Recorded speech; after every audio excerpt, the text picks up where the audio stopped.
Está começando o Empíricos Podcast, o seu podcast semanal sobre investimentos. Eu sou a Larissa Quaresma, analista de ações da Empíricos Research, e apresento este programa com João Piccioni, que é CIO da Empíricos Gestão. E aí, Jones? Tudo bom, Lari? Tudo bem, e você? Tudo bem, depois de um mês mais difícil, né, para os mercados globais, mas estamos aqui preparados para maio. Preparadíssimos, inclusive. Tem temporada de resultado aí, vamos ver se o mercado finalmente volta a olhar para as empresas, né? Para dentro das empresas. Já começou bem quente. É isso aí, episódio número 50, hein? 50, olha só, é isso aí. Acho que a gente deveria ter trazido um bolinho para comemorar. É verdade. Né? Bom, no episódio de hoje, a gente vai falar sobre a decisão de juros pelo Federal Reserve, que é o Banco Central americano, que foi tomada em pleno dia do trabalho e mostrou que a autoridade monetária não está tão preocupada quanto o mercado temia. E para isso a gente recebe Matheus Spies, que é nosso analista macro e de alocação. Seja bem-vindo. Obrigado pelo convite, Lari, João. Privilégio poder conversar com vocês. O privilégio é todo nosso, Matheus. E a gente vai falar também sobre a temporada de resultados que pode voltar a atenção do mercado para os fundamentos das empresas, depois de um mês de abril que foi dominado pelo macroeconômico. Temos também o nosso clássico Compra ou Vende com Ouro, Iguatemi e Sabesp. Antes da gente entrar nos nossos assuntos, queria te convidar para conhecer a lista de opções selecionadas pelo Rui Hungria, nosso analista de derivativos aqui, pensando na temporada de resultados. O link está na descrição ou o QR Code na tela em algum lugar aí. Bom, Matheus, em pleno dia do trabalho, Federal Reserve tomou a decisão aí de, sem surpresas, manter a taxa de juros dos Estados Unidos inalterada entre 5,25% e 5,5% ao ano, mas toda a atenção ficou voltada pelo comunicado. E o grande medo do mercado é que o comunicado fosse muito duro, de repente até sinalizando que haveria a possibilidade de até subir os juros, né?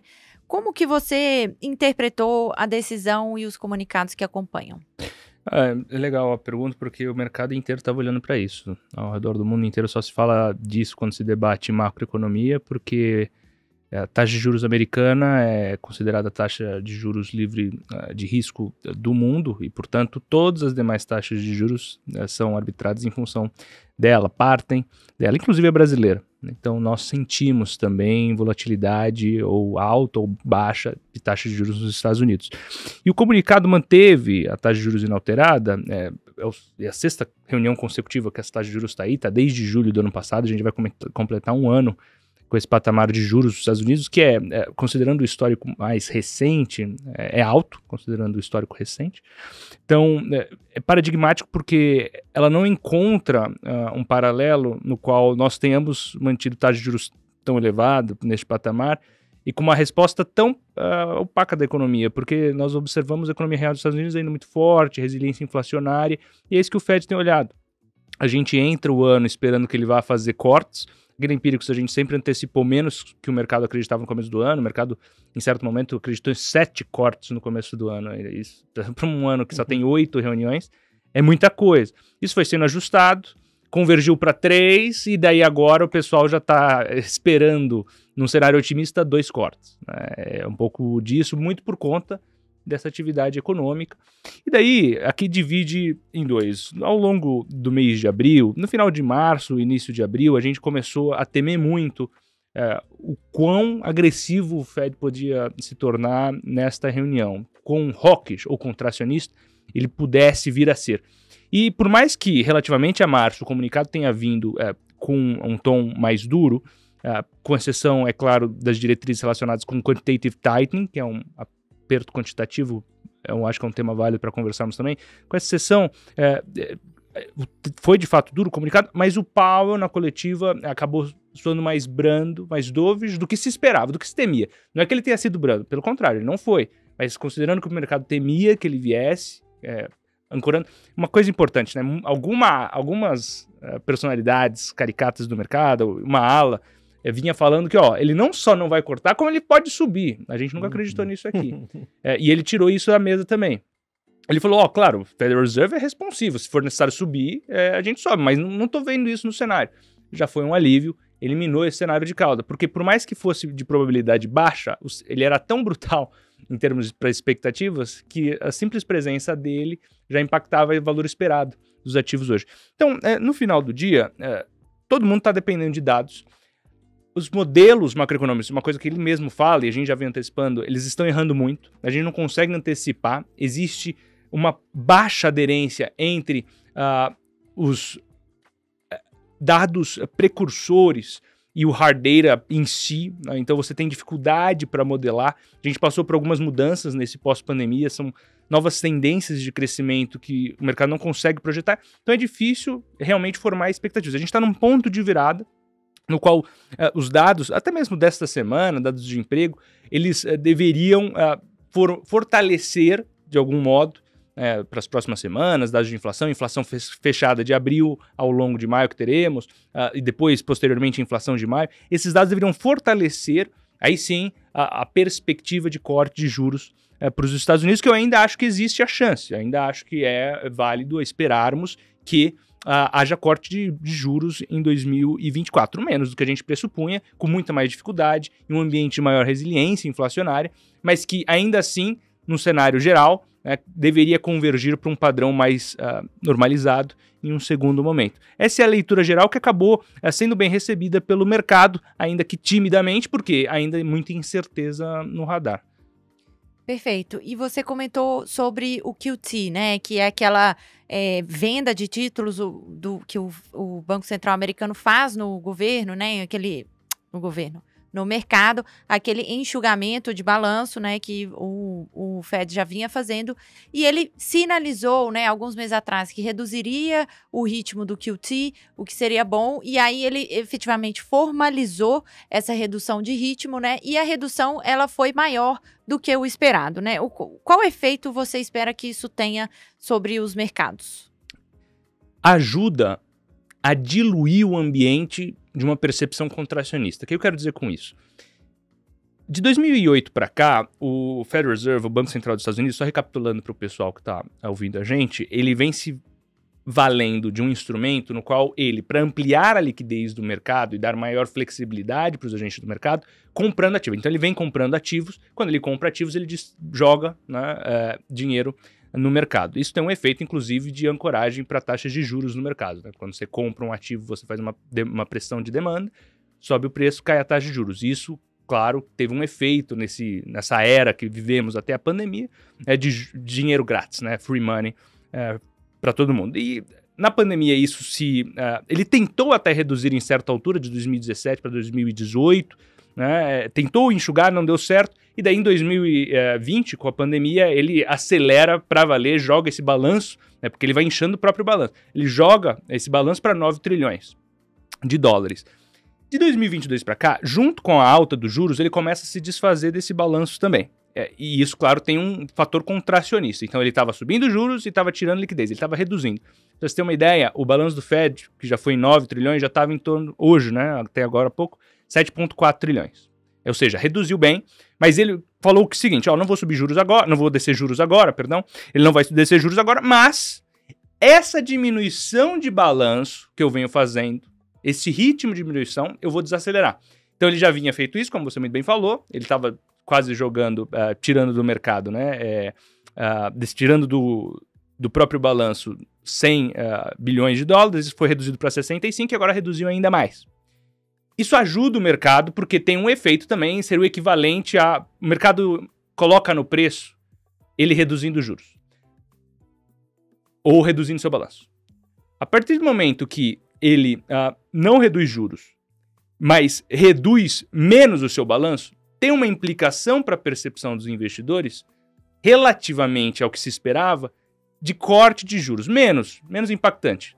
Mas em termos de percepção tem um valor equivalente, porque diminui a percepção de liquidez que o mercado imaginaria que teria. Entendeu o que eu quis dizer? Sim. Então, isso é importantíssimo, porque a gente vinha falando que ele poderia atuar, a gente conversou bastante disso, né? Desde o começo do ano, que ele poderia atuar, em vez de cortar juros, reduz a velocidade com a qual ele tem se valido para diminuir esse balanço. Funciona também. Tira um pouco do enforcamento que o mercado vinha sentindo, então são vetores importantes. É claro que o principal que o mercado está querendo é corte de juros, que ainda pode vir, eventualmente, em setembro, o primeiro corte, ou se não vê a possibilidade depois das eleições, em dezembro. Um fator importante que ele mencionou também é que ele não está... historicamente, né, pelo menos até 2008, o Banco Central dos Estados Unidos não gostava de aumentar ou cortar juros muito próximo da eleição. Isso muda um pouco de dinâmica depois de 2008, mas ainda assim o mercado sempre falava assim, se passar de setembro ou passar de julho, né, ficar muito próximo da eleição, ele não vai fazer nada.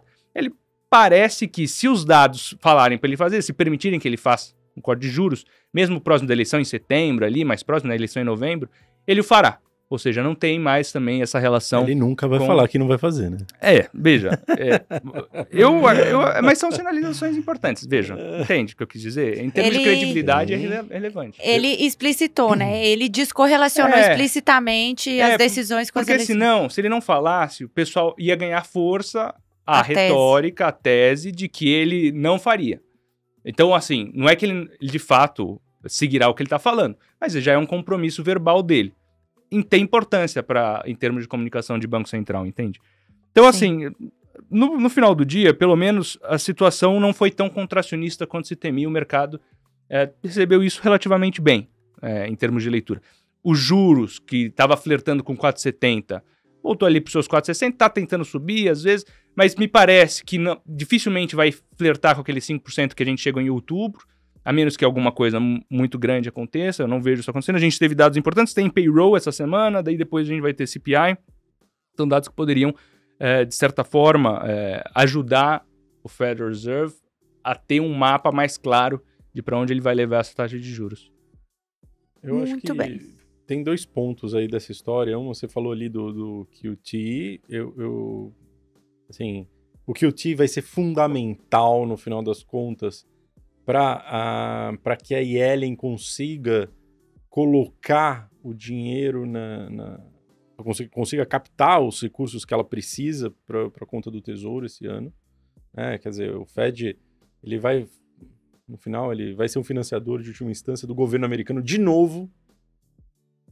Então, a Yellen tem um plano aí de colocar mais 1 trilhão de grana para dentro do caixa, para ela gastar até o final do ano. A gente vai ter esse impacto na política fiscal americana.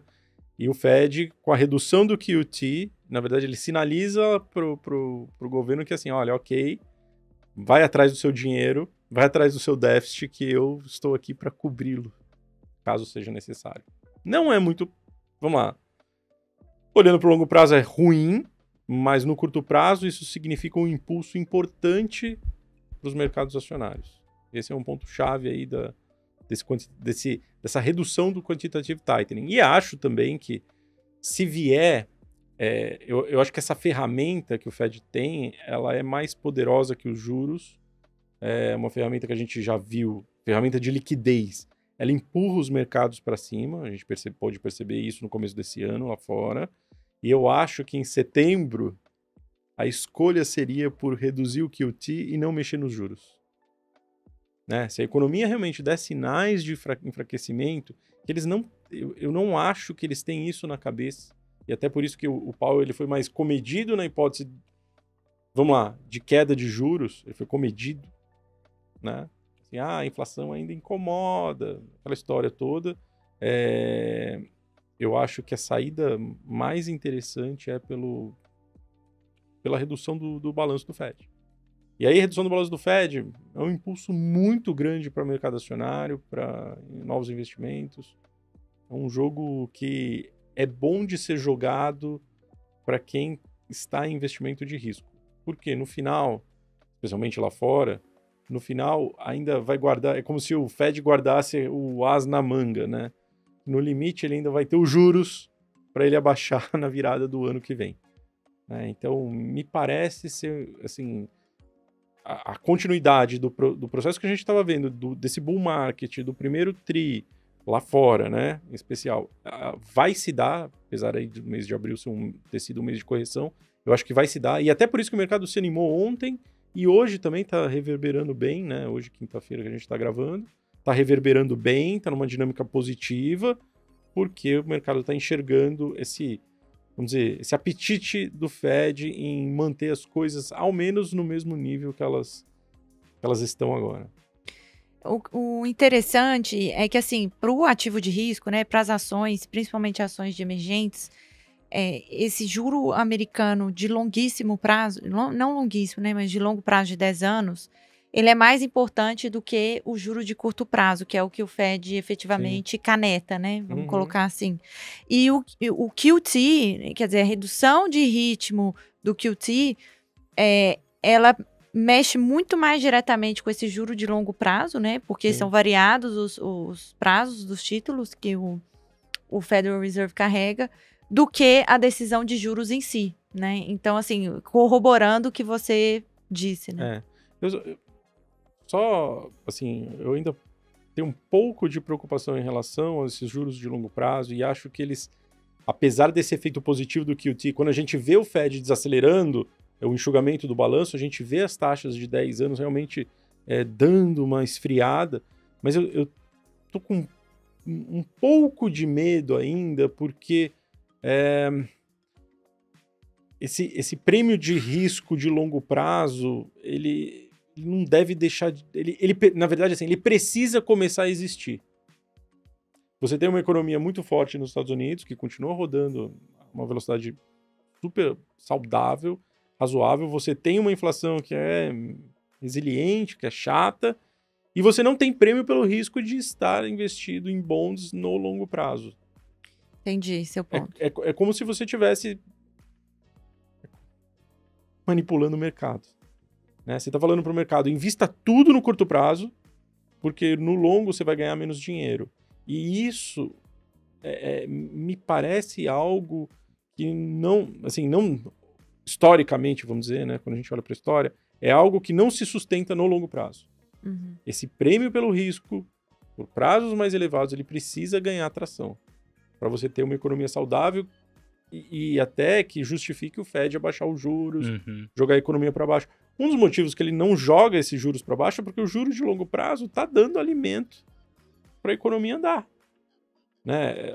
A gente está vendo os mortgages, ok, eles subiram mais recentemente, mas até o final do ano passado, a hora que o título de 10 anos veio para aqueles 3,60, a taxa de juros de longo prazo, de longuíssimo prazo, de 30 anos lá fora, trouxe as taxas de hipoteca para níveis aceitáveis. E aí você começou toda aquela ebulição, especialmente ali no final do ano, quando a gente olha as empresas, por exemplo, do setor de construção civil lá fora, todas andaram muito. Porque no final, parece que uns 6% para uma taxa de 30 anos é bastante razoável, digo para mortgage, né? Bastante razoável, a economia sustenta. Pensando que, né, o duration desses empréstimos lá fora é muito mais longo do que em outros lugares do mundo, etc, etc, enfim. Então, assim, me preocupa um pouco essa questão, e pensando que esses juros de 10 anos, de repente, não venha mesmo muito mais para baixo, sabe? Ele vai ficar aí transitando nessa faixa desses 4,30, 4,50, 4,60. Mas 4,30 é muito bom, vai. Já foi 3,80, né, Lari? Ah, mas eu achei, cara, foi exagerado. Você lembra o dia que bateu 3,80? Eu te perguntei, Matheus. Eu falei, Matheus, não acha que tá muito baixa essa taxa também, né? Se eu puder complementar, eu acho que vai ajudar. O João comentou aqui da força da economia. E, de fato, a gente tem conversado bastante sobre uma nova estruturalidade que permite com que os Estados Unidos cresçam acima da média. Histórica agora, mais recente, porque depois de 2008 houve uma certa esterilização no crescimento, crescia pouco, né? Crescia ali na época do Obama, 1,5%, 2%, etc. Daí depois veio a pandemia, veio uma recuperação e agora a gente está vendo algumas forças, né? E isso é um debate de fronteira, né? Então, é natural que haja debate, haja discordância desse tema, mas que são forças nas quais que a gente poderia verificar, por exemplo, o nearshoring, né? Boom de capex, então você traz a indústria de volta, isso gera... um boom de capex, naturalmente, ele gera emprego, claro, mas ele é também inflacionário, então a gente está falando de um vetor inflacionário. Mudança do padrão de consumo, a gente vê bastante resiliência na inflação de serviços, por exemplo, são as pessoas consumindo lazer e outros tipos de serviços, é uma coisa interessante. Então essa mudança de padrão de consumo pós-pandemia, as pessoas querendo aproveitar mais a vida, ou quem faz home office, quando termina de trabalho quer sair de casa, esse tipo de coisa acontece também.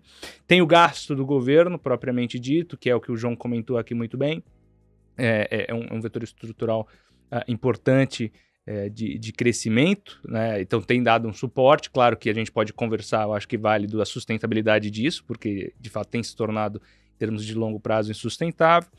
Outro ponto, imigração, tem a questão de eletrificação, que também gera investimento, enfim. São vários vetores que promovem um crescimento maior. Então, se você tem um crescimento maior, você tem um maior grau de inflação, então você trabalharia com um novo patamar de juros que o mercado ainda não consegue projetar muito bem. Acho que esse é um ponto. Mas falando especificamente de um desses pontos, que é o do gasto, ontem a gente também teve a necessidade de financiamento do Treasury, né? Então a Janet Yellen foi no Tesouro americano, foi também ao Congresso americano para falar do programa de financiamento do governo, porque o governo americano tem uma dívida e rola essa dívida porque trabalha com déficit. Então, como é que vai ser o financiamento? No ano passado, houve um período de grande estresse entre julho e outubro do ano passado, quando isso foi mal executado, né? Houve uma pressão muito grande na curva mais longa, e isso só cessou quando o próprio governo mudou um pouco o programa de necessidade de financiamento. E dessa vez, né, teve a primeira projeção de recompra de títulos em 2 décadas, né? Então, o volume mensal de 10 bilhões de dólares. É isso que você estava comentando mesmo.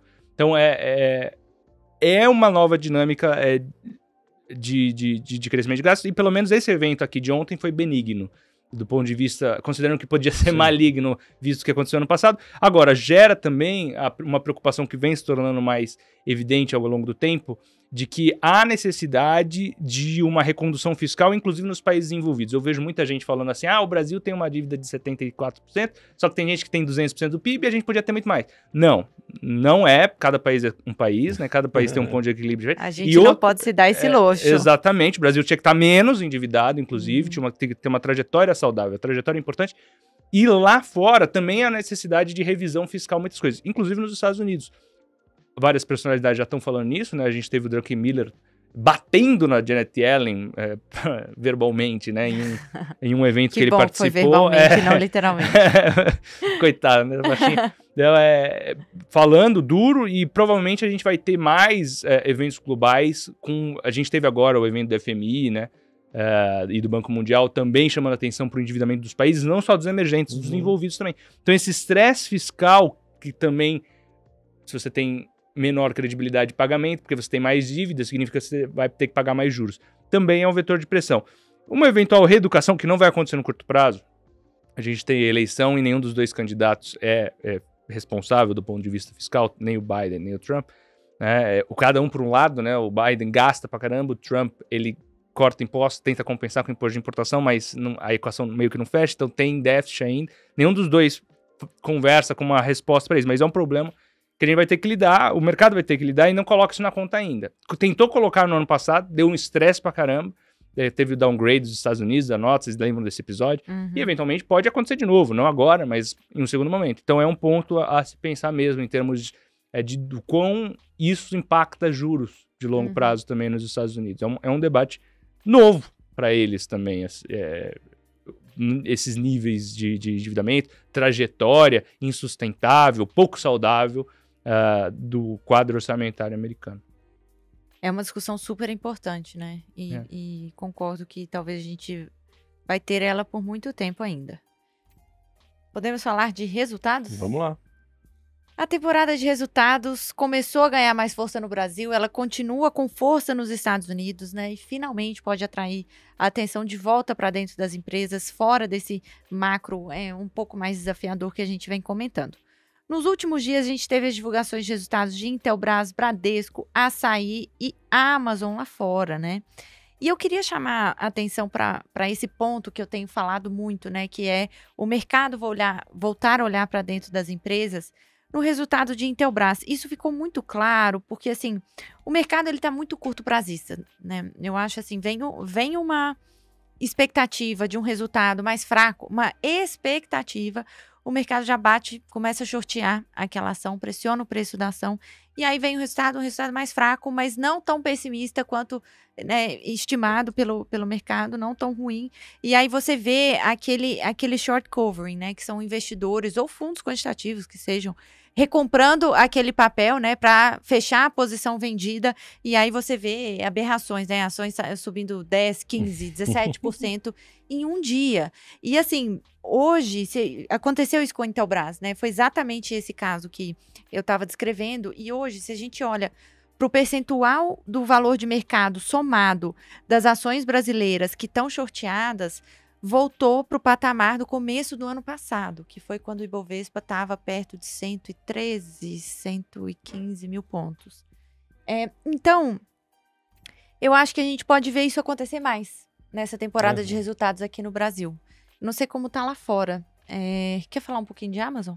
Falo. Não, só fazendo um ganchinho aí aqui no Brasil, eu acho que assim, a gente vai ver muito provavelmente mais short squeeze por aí, né? Assim, os resultados... A gente já veio falando, né? No último trimestre, os resultados das empresas não foram assim tão ruins que justificassem um mau humor dos investidores com o trimestre inteiro ali, aquele primeiro trimestre horroroso. Então, muito provavelmente a gente vai ver alguma melhora pontual e uma corrida atrás do rabo aí. Mas, lá fora, Lari, assim, a temporada de resultado, na verdade, tem seguido um pouco à risca do que a gente estava esperando ali na gestora. A gente estava bastante otimista com essa temporada. As empresas do S&P estão surpreendendo positivamente, estão batendo as expectativas de mercado, as revisões estão positivas, as Big Techs todas, vamos ver, hoje tem o resultado de Apple, mas todas elas acabaram soltando resultados muito bons, muito fora da curva. A dinâmica de mercado foi mista, vamos dizer assim, né? A gente teve um comportamento em Meta ruim, mas em Microsoft, Tesla e Alphabet a dinâmica foi positiva. Então, e a Amazon foi positiva também. Então, me parece que assim, que o mercado tem um pouco de apetite ao risco. Acho que o que incomodou mais foi essa questão do macro. Olhando para o resultado da Amazon em particular, foi um baita número, um baita resultado. A AWS cresceu uma barbaridade. A AWS virou uma empresa que vende 100 bilhões de dólares por ano. Nossa. Então, se você... E aí, já pensando só nisso, você já pode começar a fazer uma ou outra continha. Você já vai ver que a Amazon está muito barata, né, quando você olha para o mercado. As margens muito elevadas. Margem operacional da empresa como um todo avançou brutalmente também. Quando você olha o e-commerce, ele foi muito bem nesse primeiro tri, né, puxado aí pela economia americana, que veio muito bem. Então, você teve um crescimento, um salto de lucro aí de mais de 200%. Foi um negócio bem parrudo mesmo, quando você olha o EPS. Assim, margem operacional foi para 2 dígitos, coisa que a Amazon nunca tinha feito na história dela. O Andy Jassy, né, que é o novo CEO novo velho CEO da Amazon já, né, já faz alguns anos que ele está lá. Ele sempre foi visto, ele era CEO da AWS, né, ele sempre foi visto como o cara que era, vamos dizer, focado em eficiência operacional, melhorar as operações, etc, etc. Ele está trazendo essa filosofia para a Amazon, está conseguindo entregar, né, a empresa gerando muito caixa. E assim, poxa, me parece que ela está num ponto, assim, naquele ponto de transformação, né? Ela tem essa questão da corrida da inteligência artificial dentro do AWS, a parte de inferência é muito importante para eles, é a parte onde, né, na qual assim, a Amazon vai ter uma vantagem competitiva em relação aos concorrentes, vai conseguir ter, vamos dizer, ter custos operacionais melhores e aí vai ganhar margem. E, porra, você faz uma continha boba, assim, o mercado põe um preço nesse segmento de nuvem de cerca de 10 vezes, 10 a 15 vezes, mas vamos colocar 10 aqui no mínimo, 10 vezes sales, 10 vezes vendas para esse mercado de cloud. Vamos pensar que esse case é o premium do mercado global, né? Então, se a gente está lá com aquele 100 bi, eu tô falando para você que mais ou menos $1 trilhão do valor de mercado da Amazon é a AWS. A AWS, até o ano passado, estimavam que ela deveria valer ali por volta de uns 500, 600 bilhões. Ou seja, tá uma baita valorização para esse ano. E aí eu tô falando para você que o resto da operação da Amazon, que é uma operação monstruosa no mundo inteiro, vale por volta ali de uns 800 bilhões. É isso que a tela tá falando pra gente, né? Me parece meio irrazoável, dado o alcance do e-commerce, que é gigantesco, né? A empresa vende aí por volta de 500 bilhões de GMV ano, Então, um negócio muito parrudo e continua crescendo, né? Continua avançando. Acho que assim, tem espaço aí para as ações se aproximarem, talvez, ali do valor de mercado da Apple. Especialmente a depender do resultado da Apple que vai sair hoje, enfim. Vamos ver como que vai ser. Mas eu assim, tô bastante otimista em relação à Amazon. Acho que tem um caminho muito legal aí pela frente. E ficou gravado, a gente falando semana passada no Compra ou Vende de Amazon, a expectativa boa de resultado, né? Expectativa boa de resultado. Eu imaginava que ia ser uma porrada e até me surpreendeu. Né? Surpreendeu todo o mercado, veio muito acima do que os analistas estavam esperando, né? Principalmente nesse ganho de margem operacional, né? E dado que eles fizeram, assim, é muito legal porque a história vai ficando muito clara, né? É bacana de ver como lá fora os investimentos dessas big techs, eles acabam retornando para o acionista com uma certa velocidade. Então, se você olha, por exemplo, Meta, o Zuckerberg colocou dezenas de bilhão de dólar na inteligência artificial em 2021 e 2022, as ações sofreram uma barbaridade, todo mundo fala, o Zuckerberg não sabe o que está fazendo, não sabe. Em 2023 ele entregou um baita número. É uma empresa que, vende 160 bilhões de dólares por ano, né? Faz 40 bilhões de dólares de lucro por ano. É um negócio meio mind-blowing e assim, agora ele vai colocar 40 bilhões em investimento. Imagina o que vai ser essa empresa daqui 2, 3 anos. E a mesma coisa a Amazon, né? Durante a pandemia, era bilhões de dólares ali em logística, trimestre a trimestre. Olha, vamos gastar, margem operacional negativa, empresa, assim, não passando dificuldade, nunca passou, né? Mas sempre mostrando números assim, decepcionantes. A empresa tá cara, valuation exagerado, blá, blá, blá, blá, blá.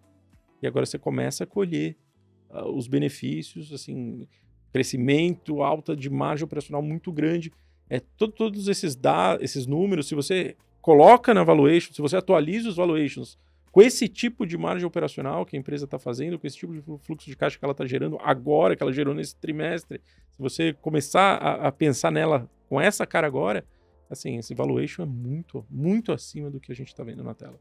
Então, é impressionante como você consegue ver o investimento gerando resultado para o acionista, sabe? Trimestre a trimestre, os caras vão melhorando o operacional e trazendo mesmo, assim, valor de verdade. Legal, é uma das recomendações de compra aí da Empíricos Research, está presente no Carteira Empíricos, né? Uma das assinaturas multimercado. E é a nossa top pick no Tech Select já. Olha só, muito bom, muito bom. Bora pro nosso Compra ou Vende? Vambora. Preparados? Quase. Vamos lá.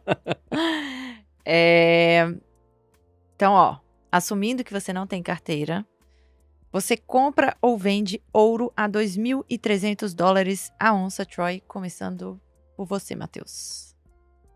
Partido que não tem carteira? Então compra. Partindo que não tem carteira, você precisa ter um pouco de ouro. Neste patamar de preço, acredito que sim. Eu comentei antes, o ouro, isso tem se debatido mais recentemente essa tese, porque nos últimos meses não se comportou dessa maneira. Mas historicamente, a ideia é que o ouro seja negativamente correlacionado com juros americanos, porque são safe havens e, consequentemente, como o Treasury americano paga juros, quando sobe os juros, as pessoas preferem ter o Treasury americano em detrimento do ouro. Isso pode ser questionado em algumas janelas de tempo, eu acho válido até a gente sempre pensar nas janelas em que isso não se provou correto, e a janela do começo do ano foi uma delas, porque o juro subiu nos Estados Unidos e o ouro performou super bem. O João sempre falou isso, né, que a Empíricos foi uma das poucas casas que conseguiu pegar tese de ouro, ganhar dinheiro com ela, e a gente estava comprado nesse rally também. Então, mais uma vez, a gente conseguiu surfar, aproveitar isso. Eu entendo que existe benefício de se carregar ouro em proporção pequena, porque é um ativo volátil e, dependendo do instrumento, pode até ser demasiadamente volátil.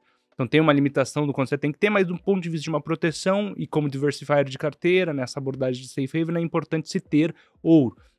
Existe métricas estatísticas que ele beneficia a relação risco-retorno de uma carteira, né? Aprimora a perspectiva de retorno ponderado pelo risco de uma carteira. Então, ter ouro é bom. Neste patamar de preço, sim, eu entendo que sim, porque olhando, eu vejo que a gente está batendo num teto de juros, então como ele compete com ele como detrimento de juros, se ele subiu até aqui, observando o fato de que o juros está alto também, então quando o juros começar a cair, ele tem espaço para subir mais ainda. Até mesmo porque o movimento de compra que deve se manter são dos bancos centrais. A gente tem visto os bancos centrais comprando muito ouro, em detrimento de treasury. Isso amplificou muito por questões geopolíticas depois das sanções aplicadas sobre a Rússia, que não pôde acessar os treasuries dela, que tinha como reserva internacional. Então o mundo começou a ver, é a minha reserva internacional, mas eu não posso acessar. Então essa força demandante de ouro, exemplo da China e outros lugares, vai ser mantida também, bancos centrais comprando. Sem falar de que essa tendência de queda de juros depois também deve fortalecer a demanda. Então eu compro com esses pontos que eu elenquei aqui. Perfeito. Você, João? Não, eu compro ouro. Eu tenho a cabeça que ele pode ir além desses 2.300. Acho que é um veículo interessante para essa questão geopolítica e acho que o Matheus pontuou, né? Assim, se os juros cair, é bem provável que ele ganhe aí mais alguns adeptos, né? Eu acho que tem 2 pontos aí. Se os juros cair, sinalizando uma desaceleraçãozinha da economia americana, não veria muito motivo para se comprar ouro. Mas se os juros cair, porque a economia americana realmente patinou de verdade, eu acho que tem espaço sim para a gente ver uma corrida maior. E aí, assim, a gente tem na cabeça os 2.500, mas pode ir até além. Eu compro como proteção. Acho que assim, eu acho que tá mais pro caro do que pro barato, mas pensando como proteção, eu acho que tem que ter na carteira. Então, eu compro. Já tivemos uma posição maior de ouro, né, no Carteira Empíricos. A gente reduziu pela metade, justamente porque andou bastante, né? Uhum. Assumindo que não tem carteira, compram ou vendem Iguatemi? Eu vou falar que eu não tenho muita opinião sobre esse case, mas como a gente tem nas nossas carteiras, eu compro. Mas eu confesso que assim, eu ando um pouco... Eu ia falar eu não sei se é decepcionado ou frustrado, acho que é frustrado a palavra certa. Essa dinâmica assim, como esses papéis eles sofrem por conta da dinâmica de juros, né? E agora tem esses outros destemperos todos aí envolvendo os impostos que acabou machucando, né? Um pouco mais esses cases. Mas eu compro. Pensando no longo prazo, acho que é um case interessante de carregar. Eu compro também, especialmente nesse valuation. Você comentou a questão tributária, né? Uhum. Eu acho assim, o que aconteceu, né, para o nosso ouvinte ou espectador entender. O Ministério da Fazenda enviou para o Congresso um documento de centenas de páginas que regulamenta a reforma tributária, né, assim como ficou combinado que ia fazê-lo. E neste documento estão as alíquotas e as regras para diversos setores, né, e está previsto ali, ou está proposto, um desconto menor na alíquota para os shoppings do que era esperado antes, né? Mas não muito menor, um pouco menor. E com isso saíram vários relatórios falando que seria negativo para os shoppings e tudo mais. E aí, resultado, a gente teve Iguatemi, Multiplan caindo no mês passado aí coisa de 10%, 15%, né, em um mês. Então, o que eu acho isso? É lógico que é marginalmente ruim.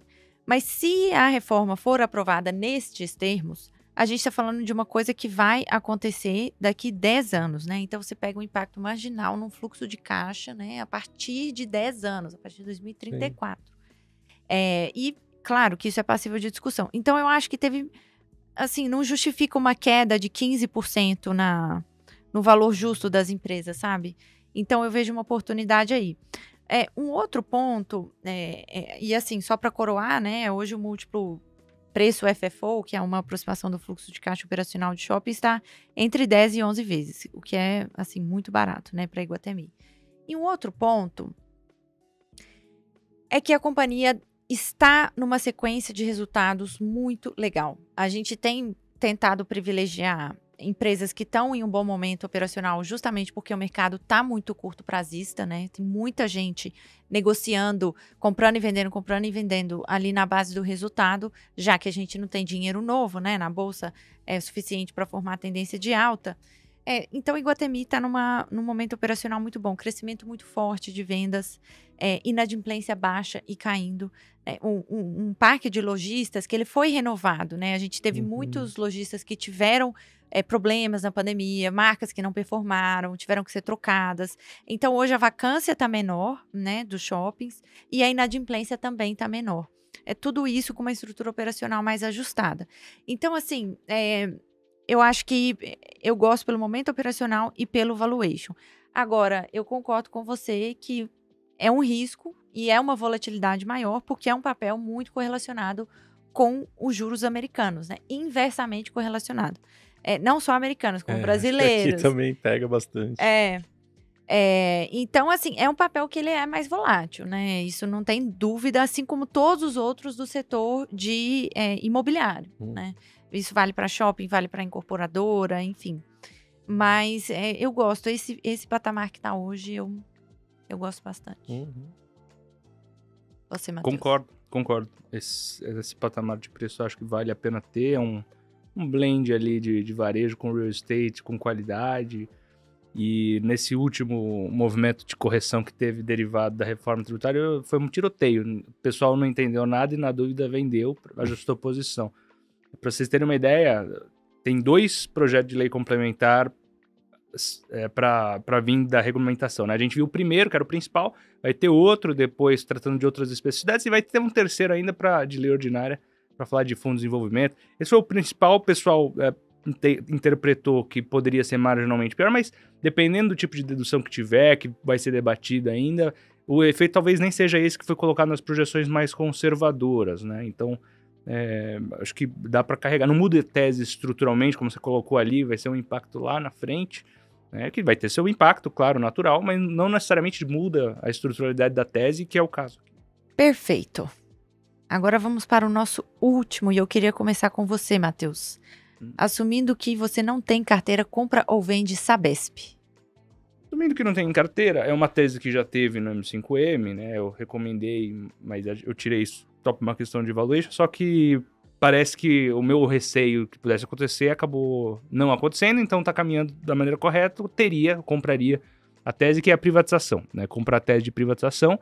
Hoje é isso, tá sendo colocado no preço, né? Você acredita ou não que vai ser privatizada, hoje tá muito mais na cara que ela será, aos trancos e barrancos, como é no Brasil, com as dificuldades. Inclusive, tá agora passando, né, na segunda votação da Câmara dos Vereadores, ao que tudo indica deve transcorrer sem maiores problemas, foi da primeira vez, deve ser na segunda. Então, é uma tese de privatização, e daí sim ela seria passível de negociar com prêmio frente ao seu histórico, porque viraria uma empresa privatizada, uma empresa privada, e a gente sabe que isso tem benefícios em termos de valuation e etc, em termos de negociação, eficiência no setor, tudo que ela deve, o mato é alto, né, para esse tipo de empresa, então ela vai cortando e vai colhendo os frutos desse processo ao longo do tempo. Mas, assim, para o que ela era no passado, hoje ela já é uma tese bem cara. Para o que ela vai ser no futuro, tem uma oportunidade aqui. Então, para ter na carteira, eu acho que é um bom nome. Muito bem. Você, João? Eu não tenho muita opinião sobre esse case também. Tô meio por fora da história, mas eu confesso que eu tenho dúvidas sobre a capacidade de evolução do case mesmo sobre com uma tocada mais privada, sabe? Eu acho que a Sabesp já é muito eficiente, dado, né, enfim, dado que ela é, né, dado que é uma estatal, enfim. Então, eu acho que eu vendo. Nossa, eu fiquei com um voto de Minerva? É isso? Eu compro. Não compro com posição grande, deixa um pezinho lá. Vetor de privatização, eu gosto. Vetor de privatização. Eu me frustrei com a última, sabe? Eletrobras? Eu entendo. Mas essa é outra, em que tem muito ruído e pouco sinal, eu acho, em Eletrobras, sabe? Tem bastante ruído no meu FGTS. É mesmo, que eu coloquei meu FGTS lá também. Não, ruído no curto prazo faz preço, né? Isso é um fato. Sim. Mas eu acho que tem muito barulho e Esse governo é um tiroteio, né? É um tiroteio. É um tiroteio e quer mais conselheiro e vai antecipar recebível de não sei quantos bilhões. Aí você vai olhar esse recebível de não sei quantos bilhões, tá daqui 30 anos. Só que a taxa de desconto usada para antecipar o pagamento pode acabar sendo mais vantajoso para a Eletrobras do que ela pagar lá na frente, entendeu? Então, assim, eu acho que, óbvio que não está transcorrendo em termos de governança, né, da forma que a gente imaginava, mas não acho que estruturalmente muda o case de privatização. Fechamos? Fechamos. Então, antes de você ir embora, queria convidar você novamente para conhecer a lista de opções selecionadas pelo Rui Hungria, pensando na temporada de resultados aqui do Brasil. Matheus, Jones, muito obrigada mais uma vez. E a você, obrigada pela atenção. Um abraço e até semana que vem.